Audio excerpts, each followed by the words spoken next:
I think I might be boxing the best Dillian Whyte there is, because he knows this is his last chance. So I just got to kind of stop him from coming back into the division. He has gone the distance once, but I'm talking about with somebody who doesn't fiddle around, somebody who actually would like to get him in the latter rounds and is capable of knocking people over. You know, he's a puncher. You've seen him do it, and he's done it. Define Moses Itauma. Moses, I beg your pardon. Moses is a serious, responsive operator, and man can pick his punches well. So, yeah, obviously Moses is the favourite for me. So that new star establishes himself. So we'll just wait and see, but it's exciting. What do you make of Itauma versus Dillian Whyte? It's a good fight. Dillian Whyte likes to fight. He'll have to tear up. Yeah. You know, you can't test this man's cojones. You know, he'll fight anybody and everybody. So with Dillian doing that, you think, you know what? You know, it's a good fight, good testing fight, and like, you know, he might be. He was sparring the likes of AJ and Dubois in the gyms. He used to go to the gym apparently in his school uniform. He was big from a young kid. He used to go and spar them boys. So. Top fighter, unbeaten, what is he, 12-0? 12-0, yeah, knockouts 10. 10 knockouts, and this is a kid that really, you'd expect him to be world. It's going to be interesting to see how much that Dillian Whyte has left, and could this be potential? I think it does have the potential to do what Martin McCauley did to Jared Anderson. Maybe it's too early, or maybe he passes with flying colours, and that's why you got to watch it and find out. But one thing I will say about Moses is he's a very good fighter, good little boxer, good puncher, and a lovely kid as well. It's like a sponge. Find out, you know, I'm not going to sit here and say this and say that, but you know what I come to do. I always come to fight, and nothing changed, you know.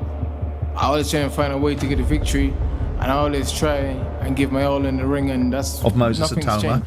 I mean, Dillian is a former elite fighter. We're going to see if he's still an elite fighter, but we're also going to learn a little bit more about Moses, because if Moses goes in and blasts him out in 2 or 3 rounds, I don't know what we make of it, but what we want to see is Dillian put it upon Moses and see what reaction is, because no one has done it, have they, Spence? No one has troubled this kid. He's really admired, and I think he's very, very good. What I've seen is a slick southpaw who's got the speed of a middle, a super middle, and has got the power of a heavyweight. He's awkward to fight, his timing is terrific, and they obviously believe that he can go all the way and very quickly. 10 pounds of the heavyweight division live on the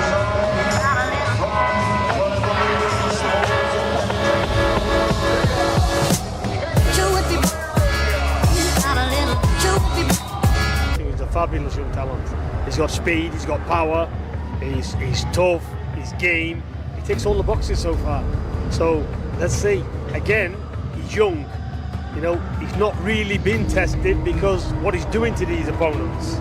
So let's see, it's early days, but big future for him. You know, I even phoned Dylan. I was like, Dylan, I don't know why you're taking this fight, you know, because this kid is on fire right now, and he's getting better and better. It's not like he's going backwards; he's going forward. Moses is on fire, so we're just gonna decide who's gonna go to prison when Dylan gets. Ultimately, Moses could be that good, and you know, it makes it look easy, but I don't think it will be easy. I think we've got a fight on our hands.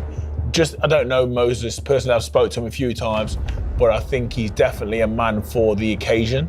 And I do think, with him being a headliner, I hope he doesn't get too excited and not do his usual job. But I think we wanted to make a statement, and I think he's well capable of doing the whole that. Boxing world wanting to go there, because Moses Itauma is fascinating. I spoke to Francis Warren ringside on Saturday night. You had a microphone as well. Were you allowed to put the pressure on them to speak? Because I just did anyway. I'm going up against the next Mike Tyson, as in he's been compared to Mike Tyson and a lot of great fighters, you know what I mean? I'm just, look old me, I never been compared to a journeyman in the great era. He's been compared to Mike Tyson, so. I think if they keep winning, yeah. I mean, look, Moses is an exceptional talent. You know, he's been in the game a long time. He's got a very, you know, long-standing amateur record and pedigree as well. Yeah, John, I'm not surprised. Does that cross the lane, do you think? Yeah, it does. Listen, the presser was good. It was a great presser, back and forth, poking each other, but not too far. But once you get physical and you touch a man's face, then fight's dead in the water. You think, Dillian Whyte? We'll never fight Dillian. I wouldn't give Dillian Whyte a wage to fight him after his ridiculous comments that he's made. The heavyweight division thrives on danger, drama, and the unpredictable. Yet every so often, a fight is so mismatched on paper that seasoned pros sound the alarm. That's exactly what's happening as Dillian Whyte prepares to face 20-year-old prodigy Moses Itauma. The warnings aren't hype. They're alarms echoing across gyms, broadcast studios, and press rooms. There's no one who's going to beat him. I just think technically, physically now, he's at the weight and he's adapted and he's adjusted. I mean, he's even adjusted and adapted his weight for this fight individually. I mean, he put on how much weight and slowed the actual feet down because Daniel Dubois. For Whyte, this is more than a comeback fight. It could be a walk into the buzzsaw. Itauma's speed, power, and composure form a nightmare blend for any heavyweight, let alone one who's endured the miles and wars that Dillian has. If Whyte steps into the ring without being razor sharp, the consequences could be brutal. When Derek Chisora, someone who's brawled with the very best heavyweights of his era, says you've got more chance of winning the A guy who's 24 years old, who's got his always faculties right, getting trained by one of the best trainers in the United Kingdom, and then mate, it's like you got more chance of winning the lottery than you beating that Moses Itauma. Let's be honest. Lottery than beating Moses. It forces people to pause. Chisora isn't prone to exaggeration when it comes to assessing danger. His words strip away any promotional gloss and reduce the fight to harsh reality. Whyte's odds are close to non-existent. At 20, Itauma is already being described as a wrecking ball under elite coaching. 2 years into the pro ranks and he's already ranked #1. Yeah, he's got to go to the deep waters. You know, I mean, unless somebody slips up and get caught early. But, you know, we got to get him into the deep waters. That's the key. Won by the WBO. That kind of rise isn't just rare, it's almost unprecedented. Chisora, blunt as ever, knows what he's looking at. Raw danger. Legendary trainer Buddy McGirt offers Whyte a sliver of hope, though even that comes with a caveat. In McGirt's eyes, the only way Whyte survives is by dragging Itauma into uncharted waters. Forget about winning early exchanges. The young man is too fast, too sharp, too explosive. Whyte's... But no one knew he was going to move through the ranks. 2 years as a pro, WBO #1. Did you even expect that? I never expected that, but I knew that he has the ingredients.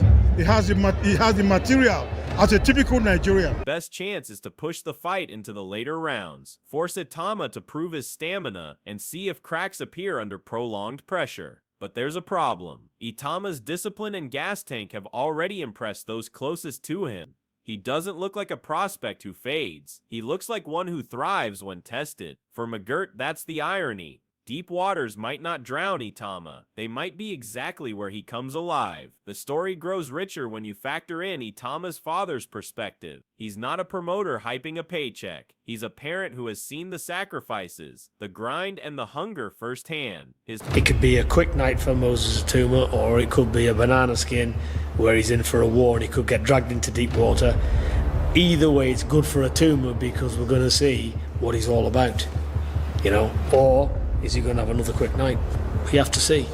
Or Dillian Whyte could think to himself, yeah, he could be kryptonite for Itauma because pride isn't rooted in flashy knockouts. It's rooted in grit, discipline, and the relentless pursuit of greatness. That foundation makes Itauma even more dangerous. Natural talent can take a fighter far, but when combined with a family-driven work ethic and deep discipline, it creates something frightening. His father's words carry weight because they aren't sales pitches. They're truths born out of years in the gym. Peter Fury frames the fight as a fork in the road. On one path, Itauma steamrolls Whyte the way he has others, overwhelming him with speed and precision. On the other, Whyte's experience and toughness drag the bout into a grueling, punishing war. For Fury, both outcomes are valuable to Itauma. If he wins quickly, it confirms his status as the division's next unstoppable force. If it goes long... I like Dillian, but I think Moses wins and wins well. I think he's a class act. I think Dillian's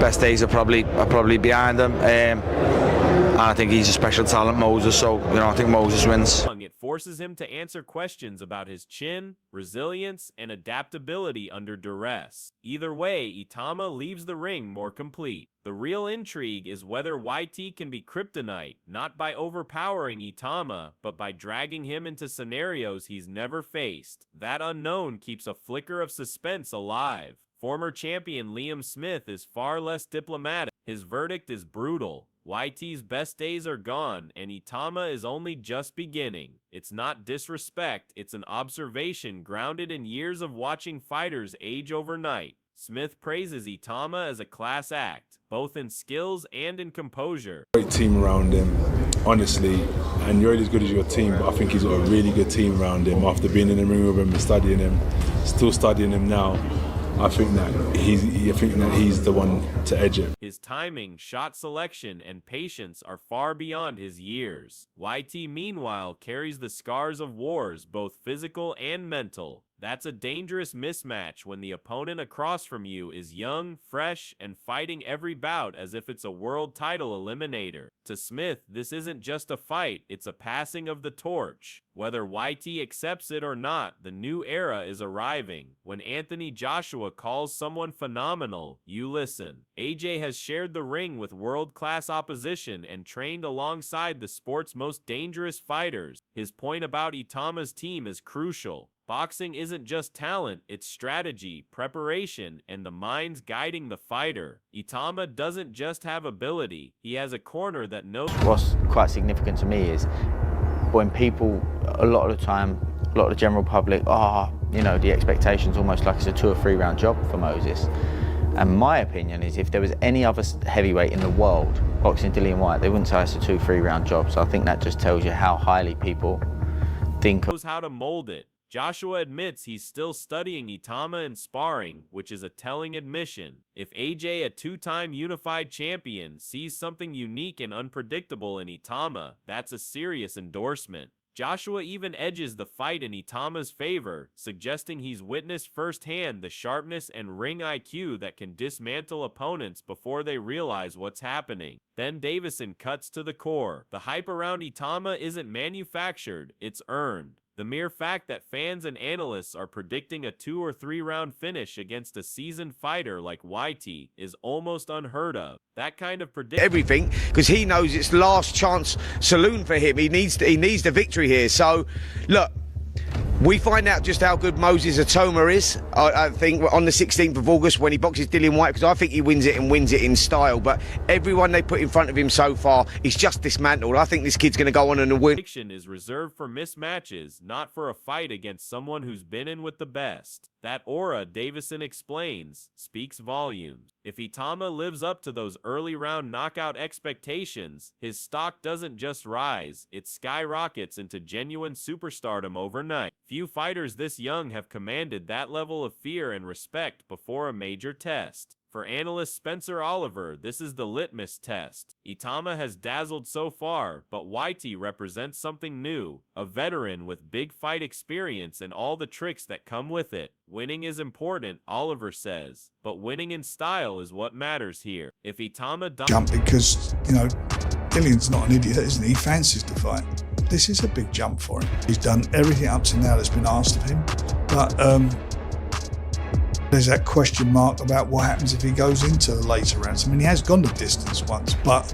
I'm talking about with somebody who doesn't fiddle around, somebody who actually would like to get. Dominates Whyte, the conversation shifts instantly from future champion to current contender. Oliver is confident, predicting Itauma will win a world title sooner rather than later. For him, this fight isn't about hype, it's about confirmation. Promoter Frank Warren brings balance. He acknowledges Itauma's brilliance but reminds everyone of the big unknown, what happens when the fight goes long. It's one thing to blow opponents away in a few minutes. It's another to dig deep when the adrenaline fades and the championship rounds begin. Even elite prospects can falter when Plan A doesn't work. Warren's caution isn't doubt, it's realism. This fight will reveal whether Itauma is adaptable under fire. Finally, Gareth A. Davies flips the script. While most he hasn't gone here for the whatever they're calling it, the 2 million payday or whatever, how much he is getting for the fight. See Itauma's coronation, Davies suggests this could be Whyte's rebirth. For years, he's believed in Whyte's potential to be a world champion. Despite turbulence, Davies views this bout as more than a payday, it's a proving ground. For Whyte, it's about pride, legacy, and relevance. If he can derail Itauma, it becomes one of the sport's great upsets. Davies' contrarian take adds suspense. While the boxing world leans toward Itauma, the slim possibility of Whyte flipping the script lingers. This fight is more than just another entry on the calendar. It's a collision of eras. For Moses Itauma, it's the chance to cement himself as the heavyweight division's next big force. For Dillian Whyte, it's a last stand, a fight for respect, relevance, and redemption. If Itauma wins, especially in style, the world title talk becomes undeniable. If Whyte shocks him, it becomes one of the sport's greatest upsets. Either way, the outcome shapes the future of the heavyweight division. One fighter fights for the future, the other fights to prove the past still matters. On fight night, only one leaves with their story intact.